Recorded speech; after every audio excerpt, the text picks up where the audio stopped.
रउआ लोग इतनी बड़ी संख्या में यहां आयल बीड़ी ई देख के हमारा मन गदगद हो गईल बा।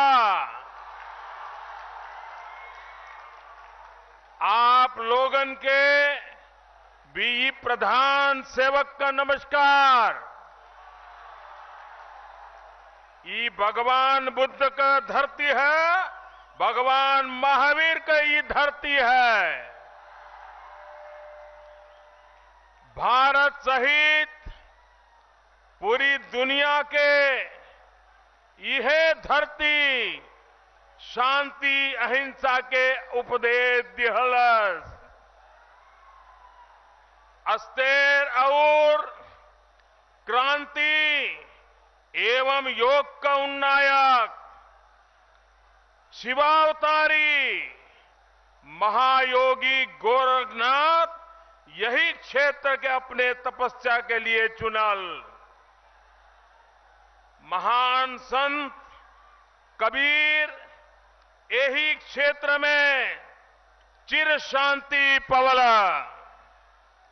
यह भूमि पर दुनिया में सबसे पहले लोकतंत्र का जन्म भइल। गणराज्यन के ई पवित्र भूमि से प्रदेश में परिवर्तन का हुंकार फूंकले के अब समय आ गया बा। रउआ लोग अब प्रदेश के विकास खातिर भी गौठी बांधी के तैयार हो जाई।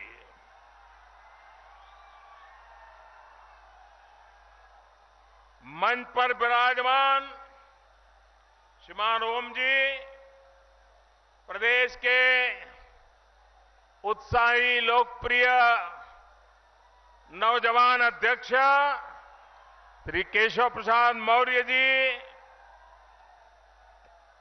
आदरणीय कलराज मिश्र जी, श्री मनोज सिन्हा जी, अनुप्रिया पटेल जी,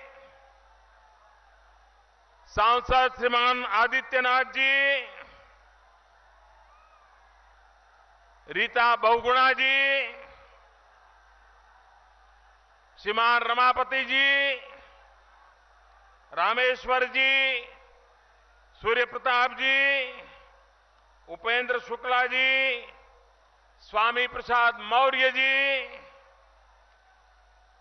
हमारे यहां के सांसद श्रीमान राजेश पांडे जी, श्रीमान कामेश्वर सिंह जी, श्री राम चौहान जी, संतोष सिंह जी, जन्मेजय सिंह जी, दारा सिंह जी, विजय दुबे जी, स्वतंत्र देव सिंह जी, जयप्रकाश जी, शिव प्रताप शुक्ला जी, जयप्रकाश निषाद जी, भाई पंकज सिंह, महेंद्र यादव जी, श्री गंगा सिंह कुशवाहा जी, रविंद्र कुशवाहा जी और विशाल संख्या में पधारे हुए मेरे प्यारे भाइयों और बहनों, मुझे एक बार फिर आप सबके बीच आने का सौभाग्य मिला है। 2014 के चुनाव में मैं उत्तर प्रदेश के काशी क्षेत्र से चुनाव लड़ रहा था। उत्तर प्रदेश के कई स्थानों में जाने का सौभाग्य मिला था, लेकिन मेरे भाइयों बहनों, उस समय मैं खुद चुनाव लड़ रहा था। यहां कुशीनगर में भी आया था, लेकिन उस समय सभा में इससे आधे लोग भी नहीं आते थे।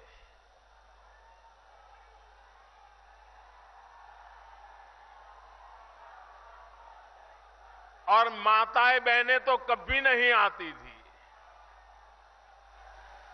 आज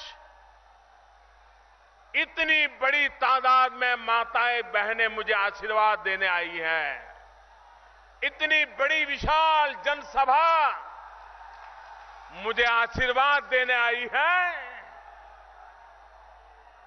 माताएं, बहनें, भाइयों, बहनों,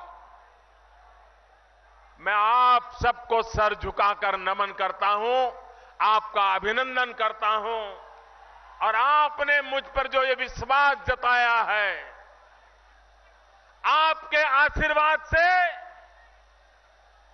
आपके विश्वास को कभी मैं चोट नहीं पहुंचने दूंगा, आंच नहीं आने दूंगा।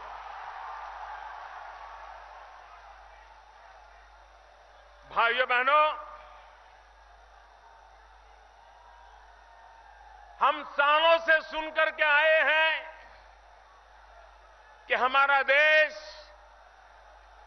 कृषि प्रधान देश है।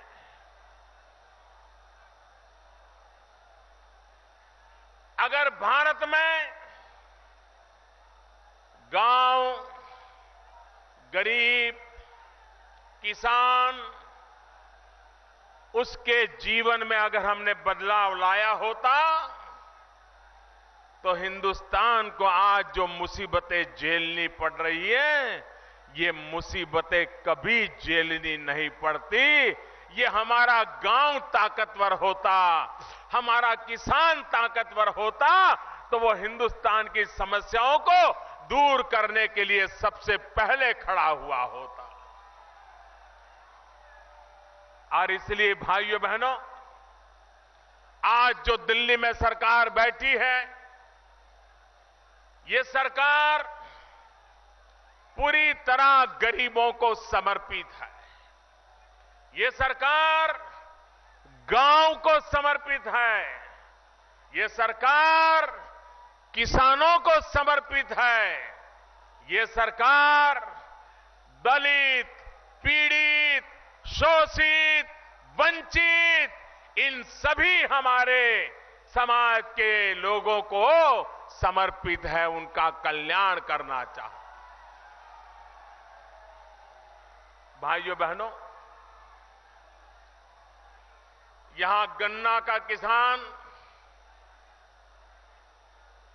कैसी कैसी परेशानियों से गुजरा है, ये कौन नहीं जानता है। चीनी मिलें यहां के जीवन के लिए चुनौती बन गई। और राजेश जी कह रहे थे, अगर देने वाला मजबूत है तो मांगने की जरूरत क्या है। भाइयों बहनों, मैं भी आप ही के जैसा हूं। ये जमाना चला गया जब सरकार में बैठे हुए लोग ये मानते थे कि वो देने वाले बन गए हैं। हम तो सेवक हैं, सेवक आपकी सेवा करने के लिए आए हैं। आपका कष्ट हमारा कष्ट है। आपकी कठिनाइयों को दूर करना ये हमारी जिम्मेवारी है।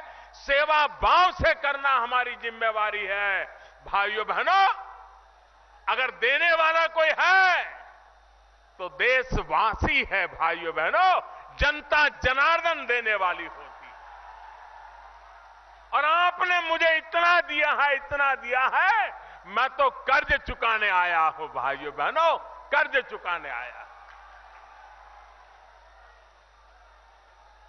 2014-15 में गन्ना किसानों का बकाया 22,000 करोड़ रुपया था। भाइयों बहनों, 22,000 करोड़। और लोगों को ऐसी आदत हो गई थी कि भाई इसके बिना ठीक है, आया तो आया, नहीं आया तो नहीं आया, इसी से गुजारा कर लो। लोग नाराजगी भी व्यक्त नहीं करते थे, सिर्फ हाथ जोड़ के विनती करते रहते थे। चीनी मालिकों को कह रहे थे कि जरा भुगतान कर दो। लखनऊ में सरकार को परवाह नहीं होती थी, उसको तो लगता था कि चुनाव आएंगे, कुछ इधर उधर का बांट देंगे तो गाड़ी चल जाएगी। लोग सहने के आदी हो गए थे। जब दिल्ली में सरकार बनी, उत्तर प्रदेश के लोगों ने मुझे इतना बड़ा सेवा का अवसर दिया। हमने तय किया कि गन्ना किसानों की चिंता करेंगे। भाइयों बहनों, 2014-15 के 22,000 करोड़ बकाया था। अब शायद मुश्किल से उंगली से गिन सके इतना बचा होगा। बाकी सारी बातें किसान के घर तक पहुंचा दी। मेरे पास चीनी वाले आए थे।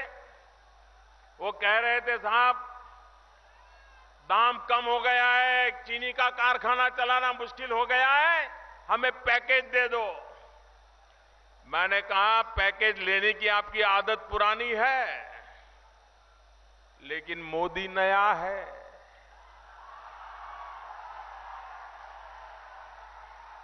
मुझे ये पुरानी आदत आती नहीं है। तो पहली मीटिंग में मैंने कहा, जो मांगो देने को तैयार हूं। तो बड़े खुश होकर के गए।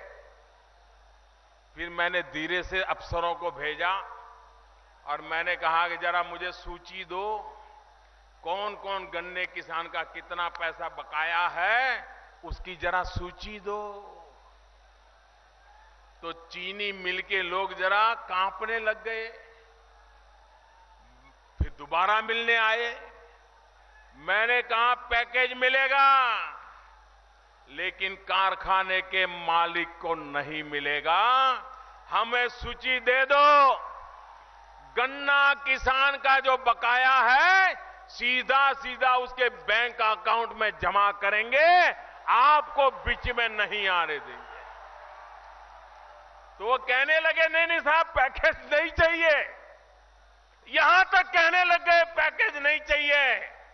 भाइयों बहनों, सरकार ने फैसला किया, गन्ना किसानों का बकाया है, उसका पैकेज चीनी मालिकों को नहीं दिया जाएगा, गन्ना किसानों के खाते में जमा होगा। और जिन जिन लोगों ने बैंक का खाता खुलवाया, उसका तुरंत फायदा उनको मिल गया, उनके खाते में सीधा पैसा जमा हो गया। कोई बिचौलिया बीच में नहीं आया। भाइयों बहनों, चीनी मिले चले, गन्ना किसान को उसकी मेहनत का पैसा मिले, इसके लिए हमारी भरपूर कोशिश है। लेकिन इसके लिए एक के बाद एक कदम उठाने पड़ते हैं। हमने कदम उठाया कि जब चीनी का दाम कम हो जाता है दुनिया में, तो चीनी मिलें बंद हो जाती हैं। चीनी मिलें बंद हो जाए तो गन्ना किसान का गन्ना कोई खरीदता नहीं है, और खरीदता है तो 3 महीने 4 महीने के बाद खरीदता है, और तब उसका वजन कम हो जाता है। वजन कम हो जाता है तो किसान तो घाटे में ही चला जाता है। ये खेल चलता रहता है और बेचारा किसान चुपचाप सहन करता रहता है। हमने तय किया, अगर दुनिया में चीनी का दाम इधर उधर हो गया तो हम हिंदुस्तान के चीनी के कारखाने में चीनी नहीं बनाएंगे तो इथेनॉल बनाएंगे। इथेनॉल बना करके पेट्रोल डीजल की जगह पर उसको उपयोग करेंगे, गाड़ी चलाने के लिए उसको जलाएंगे, लेकिन किसान का गन्ना नहीं जलने देंगे। और चीनी मिलों को इथेनॉल बनाने के लिए मजबूर किया। जिनके पास प्लांट नहीं थे उनको कहा है प्लांट लगाओ। चीनी का दाम गिर जाता है तो चीनी मत बनाओ, इथेनॉल बनाओ, और पेट्रोल की जगह पर इथेनॉल उपयोग करो, डीजल की जगह पर इथेनॉल उपयोग करो, लेकिन गन्ने के किसान को मरने नहीं दिया जाएगा। यह काम हमने करके दिखाया। भाइयों बहनों, 100 करोड़ लीटर अब तक का हिंदुस्तान का रिकॉर्ड है कि भारत ने 100 करोड़ लीटर इथेनॉल बना करके गाड़ियों में उसका उपयोग किया। उसके कारण जो विदेशों से तेल लाना पड़ता है, उसमें हम कुछ बचत कर पाए, इधर गन्ना के किसान को भुगतान कर पाए। भाइयों बहनों, समस्याएं आती है, लेकिन समस्याओं के रास्ते भी खोजे जा सकते हैं। ये सरकार ऐसी है जो समस्याओं को भी सामना करने के लिए हर पल तैयार रहती है, जनता जनार्दन के साथ खड़े रह करके चलती है। भाइयों बहनों, मैं हमेशा कहता हूं, उत्तर प्रदेश का भला तब तक नहीं होगा जब तक उत्तर प्रदेश का पूर्वी उत्तर प्रदेश उसका विकास नहीं होगा। पूर्वी उत्तर प्रदेश का विकास होना चाहिए, और विकास करने के लिए रेल का काम हो, रोड का काम हो, इसके लिए भारत सरकार अरबों खरबों रुपए लगा रही है। हमारे मनोज सिन्हा जी रेल मंत्री दिन रात लगे हुए हैं कि रेल में विकास उत्तर प्रदेश में कैसे हो, उत्तर प्रदेश के लोगों को कैसे लाभ मिले। पूर्वी उत्तर प्रदेश में कोई बीमार हो जाए तो कहां जाए, कब पहुंचे, अच्छी अस्पताल नहीं। भारत सरकार ने निर्णय किया गोरखपुर के अंदर एम्स का अस्पताल लगा देंगे, और उस पूरे इलाके के भाग्य को बदलने के लिए, उनको आरोग्य की सुरक्षा देने के लिए हम काम करेंगे। फर्टिलाइजर का कारखाना, उसको चालू करने का हमने निर्णय किया। एक जमाना था, भैया बहुत बहुत प्यार का, आपका प्यार सर आंखों पर, भैया आपका प्यार सर आंखों पर। अब जगह है नहीं, कोई आगे आ नहीं पाओगे भैया। अब ये जन सैलाब उमड़ पड़ा है।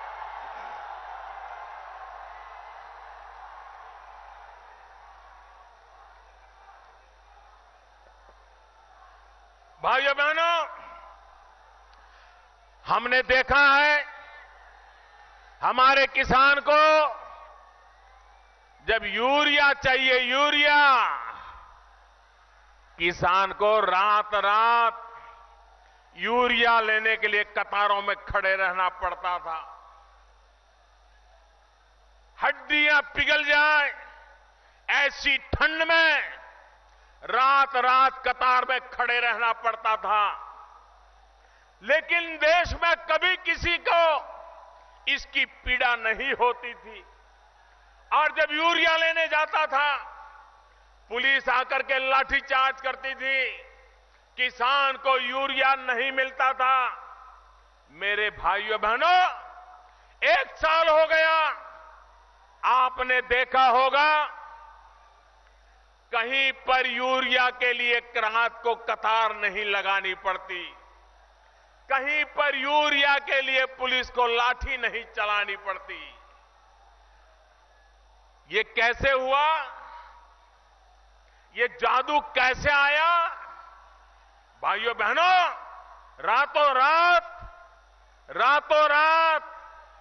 कोई यूरिया का कारखाना तो नहीं लग गया था।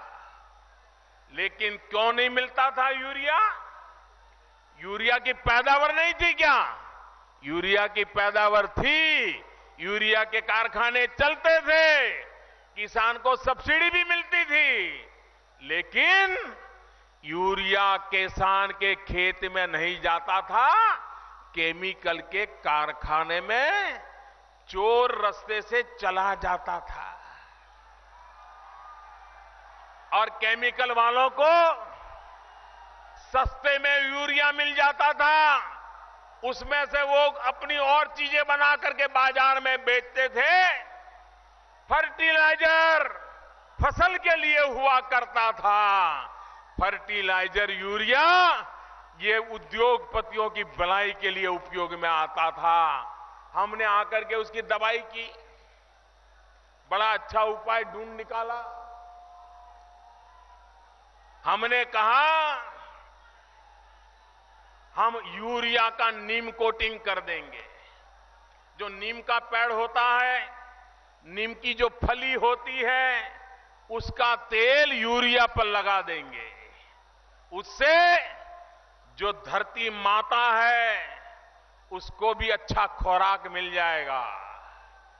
और एक बार यूरिया पर नीम कोटिंग हो गया तो किसी भी केमिकल के लिए वो यूरिया बेकार हो गया।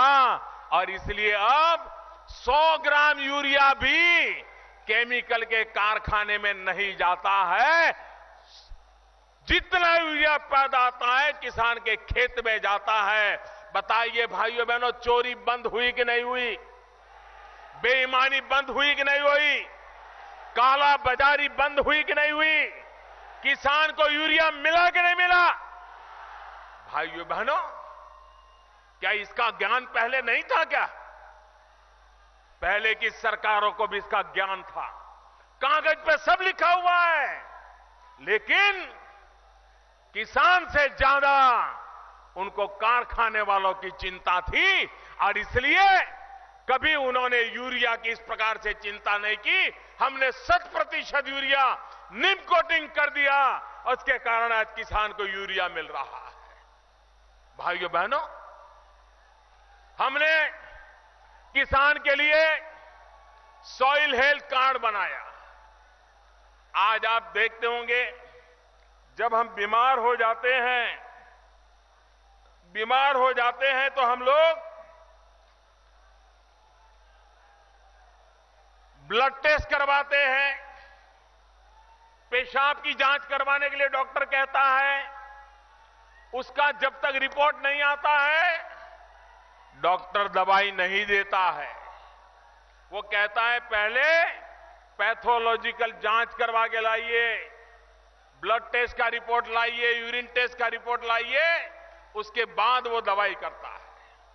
भाइयों बहनों, जैसा शरीर का स्वभाव है वैसा ही ये हमारी धरती माता का भी है। धरती माता में भी बीमारियां होती हैं, धरती माता में भी ताकत होती है, अच्छाइयां होती हैं। और इसलिए जैसे हमारे शरीर में ब्लड की जांच हो सकती है, हमारे खून की जांच हो सकती है, हमारे पेशाब की जांच हो सकती है, वैसे ये धरती मां के अंदर क्या क्या अच्छाइयां हैं, किस कमियां हैं, उसकी जांच हो सकती है। और इसलिए हमने ये धरती मां की जांच करने की लेबोरेटरी बनाना, अपनी जमीन, खेत की जमीन का टेस्टिंग करवाना, और फिर रिपोर्ट आती है कि आपके जमीन में ये दवाई डालनी चाहिए, ये नहीं डालनी चाहिए, ये खाद डालना चाहिए, ये खाद नहीं डालना चाहिए, ये फसल उगानी चाहिए, ये फसल नहीं उगानी चाहिए। और उसके कारण किसान के जो पैसे बर्बाद होते थे, वरना किसान क्या करता था, अगर पड़ोसी ने लाल डिब्बे वाली दवाई डाल दी तो ये भी लाल डिब्बे वाली दवाई डाल देता था। पड़ोसी ने काले डिब्बे वाला पाउडर डाल दिया तो ये भी काले डिब्बे वाला डाल देता था, और उसके कारण किसान को बहुत नुकसान होता था। भाइयों बहनों, हमने सॉइल हेल्थ कार्ड लगा करके किसान को उसकी धरती माता की रक्षा कैसे हो, उस धरती माता में से ज्यादा उपज कैसे मिले, उसके लिए रास्ता खोल दिया। और जो आने वाले दिनों में भाइयों बहनों किसान का भला करने वाला है। भाइयों बहनों, हमारा किसान कितनी ही मेहनत करे, लेकिन हमारा किसान कितनी ही मेहनत करे, लेकिन जब प्राकृतिक आपदा आ जाए तो उसकी सारी मेहनत मिट्टी में मिल जाती है, पानी में बह जाती है, किसान बर्बाद हो जाता है। अधिक बारिश आ जाए तो भी किसान दुखी, कम बारिश आ जाए तो भी किसान दुखी, नदियों में ज्यादा पानी आ जाए तो भी किसान दुखी, ज्यादा फसल हो जाए तो भी किसान दुखी, कम फसल हो जाए तो भी दुखी। इस किसान की रक्षा कैसे करेंगे भाइयों बहनों?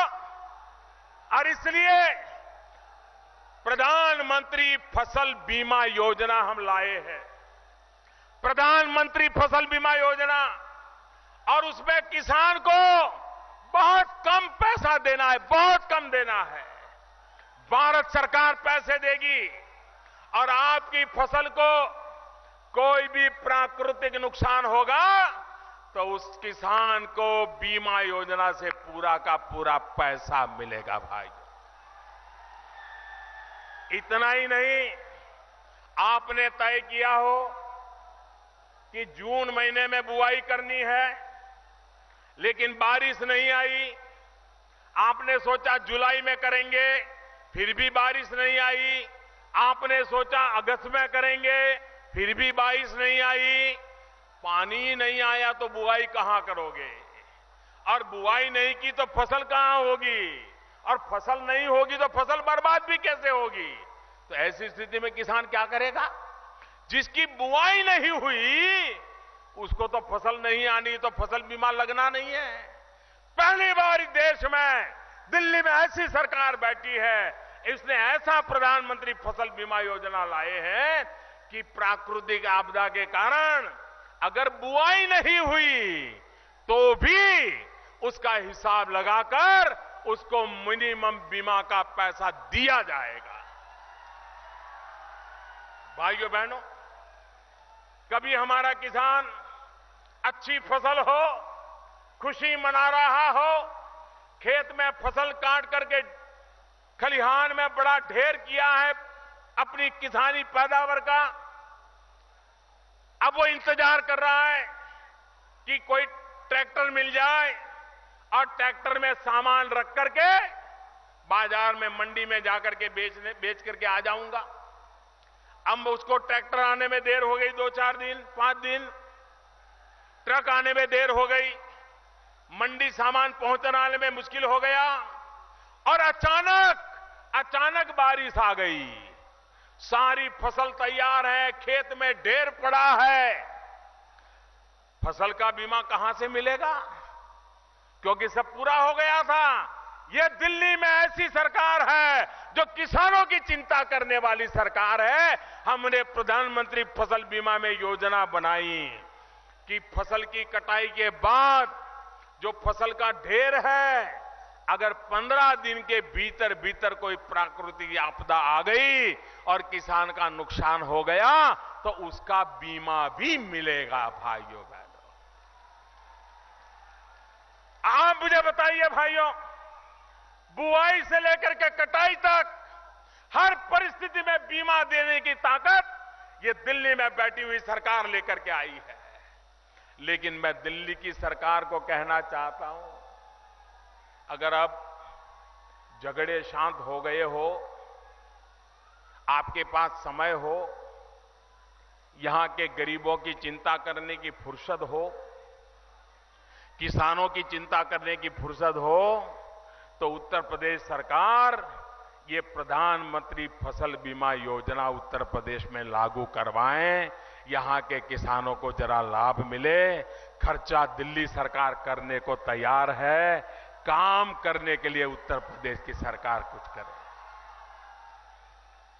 मुझे नहीं लगता है कर पाएंगे, उनको इसमें इंटरेस्ट ही नहीं है। भाइयों, समस्याओं का समाधान करने में इंटरेस्ट नहीं है।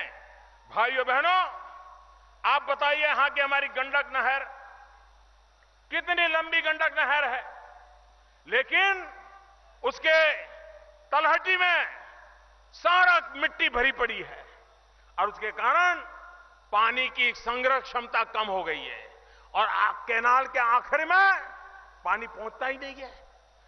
पानी दिखता है फिर भी किसान का खेत सूखा है। भाइयों बहनों, हम कह कह करके थक गए इन सरकारों को, उत्तर प्रदेश सरकार को कह कह कर थक गए कि मनरेगा के पैसे हम दे रहे हैं, अब मनरेगा से इस गंडक की नहर जो है उसको जरा मिट्टी निकलवाइए ताकि पानी मेरे किसानों को पहुंचे। उनको ये करने की भी फुर्सत नहीं। आप मुझे बताइए भाइयों, क्या ये कूड़ा कचरा निकालना वो कोई राजनीति है क्या? राजनीति है क्या?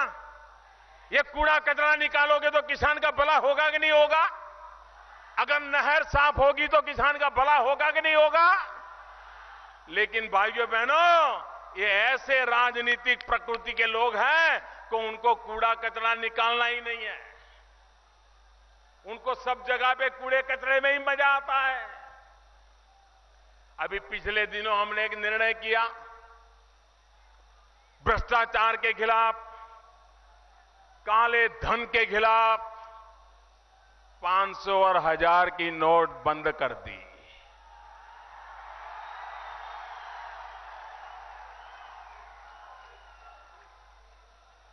आप मुझे बताइए मेरे भाइयों बहनों, ये भ्रष्टाचार ने देश को बर्बाद किया है कि नहीं किया है? ये काले धन ने बर्बादी लाई है कि नहीं लाई है? ये देश को भ्रष्टाचार से मुक्त कराना चाहिए कि नहीं कराना चाहिए? इस देश को काले धन से मुक्त कराना चाहिए कि नहीं कराना चाहिए? किसी ने तो कदम उठाना चाहिए कि नहीं उठाना चाहिए? भाइयों बहनों, बीमारी के कारण जब बीमारी दूर करने के लिए दवाइयां देते हैं तो थोड़ी तकलीफ होती है कि नहीं होती है? आज मैं देश का आभार व्यक्त करने आया हूं। भगवान बुद्ध की इस धरती से मैं देशवासियों का आभार व्यक्त करता हूं, क्योंकि यही तो महापुरुष थे जिन्होंने हमें संयम का मार्ग सिखाया है। यही तो महापुरुष है, यही तो महात्मा गांधी की धरती है जिसने हमें ट्रस्टीशिप का सिद्धांत सिखाया है। भाइयों बहनों, दूसरों का लूट करके जमा करने वाले लोग क्या कभी किसी का भला करेंगे? हक का पैसा हर एक को मिलना चाहिए, लेकिन लूट का पैसा मिलना चाहिए क्या? ये सरकारी खजाने में जमा होना चाहिए कि नहीं होना चाहिए? और इसलिए भाइयों बहनों, सरकार ने 8 तारीख को निर्णय किया है और मैंने देश से 50 दिन मांगे हैं। 50 दिन। पहले दिन मैंने कहा है कि तकलीफ होगी, जो बड़े बड़े हैं उनको बड़ी बड़ी तकलीफ होगी, लेकिन छोटे छोटे लोगों को छोटी छोटी तकलीफ तो होगी। मेरे भाइयों बहनों, ये देश की जनता को मैं नमन करता हूं। ये लोकतंत्र की ताकत देखिए। कल चीन के अखबारों ने लिखा है कि लोकतंत्र में कोई ऐसा फैसला लेने की हिम्मत नहीं कर सकता है। अरे उन्हें मालूम नहीं है, भारत की जनता की रग रग में ऐसा लोकतंत्र है जो औरों की भलाई सोचता है, अपनी भलाई बाद में सोचता है, और इसलिए जनता जनार्दन के आशीर्वाद के कारण ऐसा कठोर फैसला करने का साहस होता है। मैं इस बात से सहमत हूं। मैंने पहले दिन से कहा है कि निर्णय सरल नहीं है, उसको लागू करना भी सरल नहीं है। 8 तारीख को ही मैंने कहा था कि 50 दान तकलीफ रहने वाली है। अभी तो मेरे प्यारे भाइयों बहनों 20 दिन हुआ है, अभी 30 दिन बाकी है। सरकार पूरी तरह आपकी समस्याओं का समाधान करने के लिए लगी हुई है और देशवासियों ने तकलीफ झेल करके भी मेरा साथ दिया है। इसके लिए मैं देशवासियों का जितना आभार व्यक्त करूं उतना कम है। भाइयों बहनों, ये बात सही है। लोग ऐसा समझाते हैं कि हमारे पास नोटें नहीं है तो हम क्या करें। भाइयों बहनों, आप लोग अपना मोबाइल फोन रिचार्ज कराना जानते हैं कि नहीं जानते हैं? क्या किसी स्कूल में पढ़ने के लिए गए थे? नहीं गए थे ना? आ गया कि नहीं आ गया? आपको मोबाइल फोन रिचार्ज कैसे करना आ गया कि नहीं आ गया? कितने पैसे भरना, कैसे भरना, कहां भरना, सब आया कि नहीं आया? कोई सिखाने आया था? नहीं आया था। भाइयों बहनों, आप व्हाट्सएप करते हैं, व्हाट्सएप यूं यूं करते चला जाता है। कोई सिखाने आया था, कोई पढ़ाने आया था, किसी स्कूल में सीखने गए थे, आपको आया कि नहीं आया? आज भाइयों बहनों, टेक्नोलॉजी इतनी सरल है कि यहां आप लोग फोटो निकालते हैं और यहीं से अपने दोस्तों को फोटो भेज रहे हैं। भेज रहे हो ना? मैं देख रहा हूं सब लोग फोटो निकाल रहे, भेज रहे हो ना? जितनी आसानी से आप अपने मोबाइल फोन से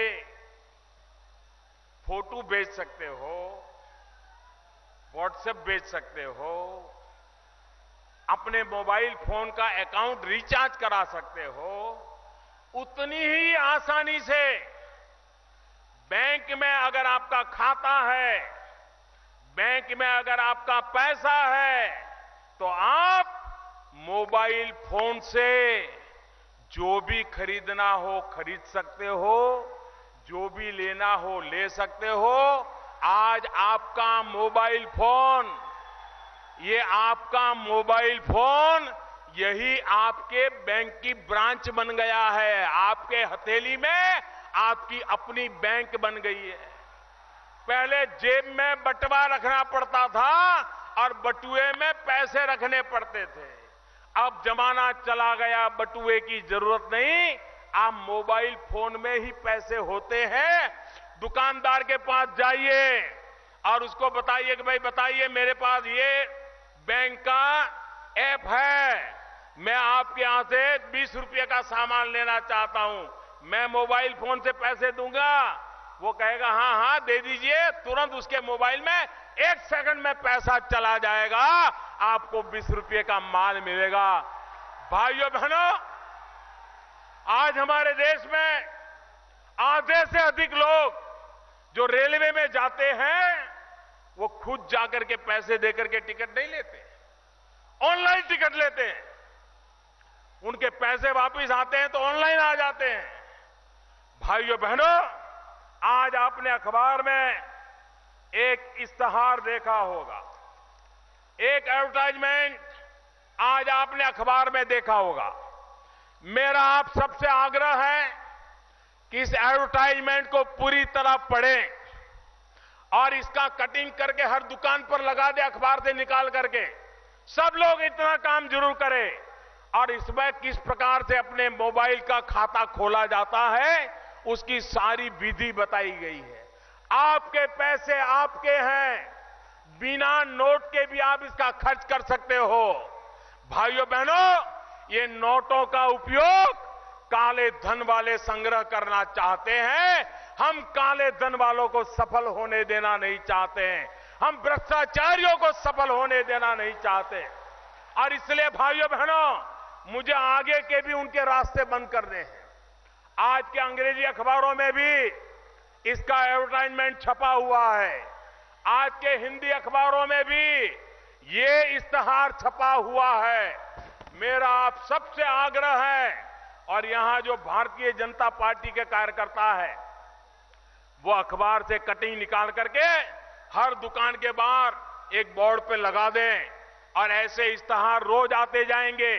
स्टेट बैंक ऑफ इंडिया की ऐप है, सरकार की ऐप है, आपको सिर्फ अपने मोबाइल फोन पर उस ऐप को डाउनलोड करना है, आपके गांव के मोहल्ले के व्यापारी को डाउनलोड करना है, सीधा आपका पैसा बैंक से चला जाएगा। जो सामान खरीद सकते हैं खरीद सकते हैं, 1 रुपये के बिना कोई काम अटकने वाला नहीं है। यह व्यवस्था आज मौजूद है भाइयों। और इसलिए मुझे आपसे मदद चाहिए।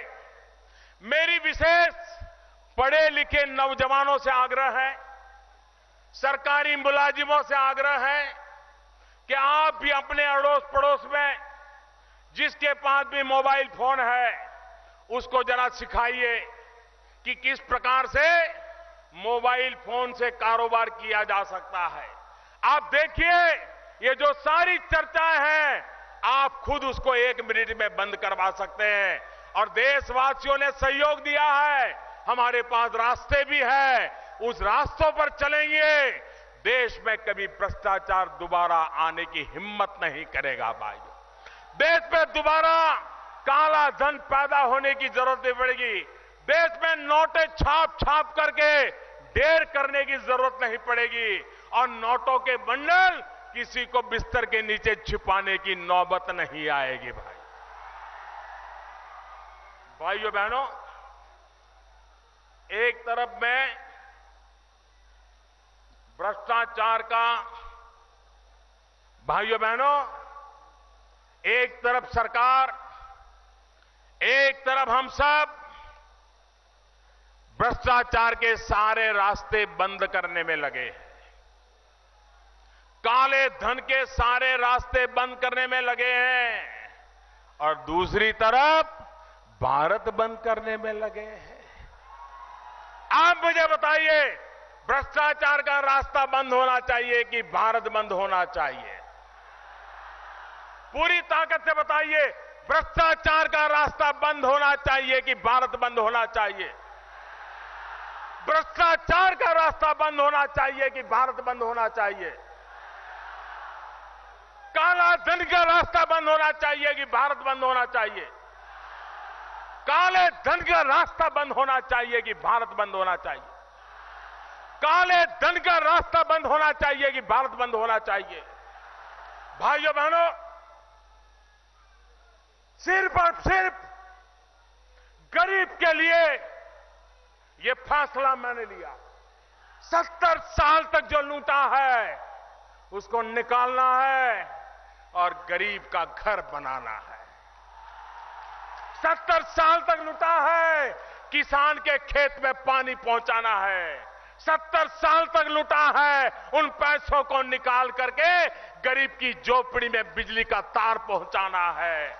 70 साल तक लूटा है, उन पैसों से गरीब बच्चों की पढ़ाई करवानी है। 70 साल तक जो लूटा है, उन पैसों को निकाल करके गरीब बुजुर्गों को दवाई दिलवानी है। भाइयों बहनों, ये जो कुछ भी निकलेगा, ये सारा का सारा गरीबों की भलाई के काम आने वाला है। और इसलिए मेरे भाइयों बहनों, अब हम लूटने नहीं देंगे देश को। और मुझे विश्वास है भाइयों, जिस देश में 125 करोड़ देशवासियों के आशीर्वाद हो, वहां पर काला धन का खात्मा संभव है, भ्रष्टाचार का खात्मा संभव है। भाइयों बहनों, देश अच्छे दिशा में जाने के लिए तैयार बैठा है और मुझे विश्वास है कि देश इस महायज्ञ में, ईमानदारी के महायज्ञ में देशवासियों को कष्ट झेल करके भी आहुति देते मैं देख रहा हूं। और इसलिए भाइयों बहनों, आने वाले दिनों में देश इस बात को स्वीकार करेगा कि फैसला कठोर था, लेकिन भविष्य उज्जवल है। और इसलिए मेरे भाइयों बहनों, मैं आपसे अनुरोध करने आया हूं कि आप गांव के हर दुकानदार को इन अखबार के माध्यम से कैसे मोबाइल पर उनकी बिजनेस लगाया जा सकता है, सिखाइए। आप स्वयं कम से कम 10 परिवार, 15 परिवार उनको सिखाइए।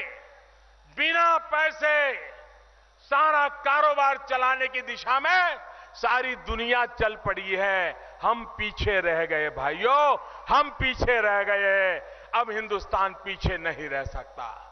आप मुझे बताइए, आप मेरी मदद करेंगे?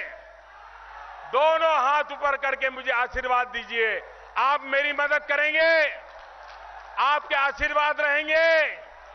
ये परिवर्तन आके रहेगा, भ्रष्टाचार जाके रहेगा, काला धन जाएगा। भाइयों बहनों, आपका भविष्य बन जाएगा। आपके आशीर्वाद के लिए मैं आपका बहुत बहुत आभारी हूं। धन्यवाद।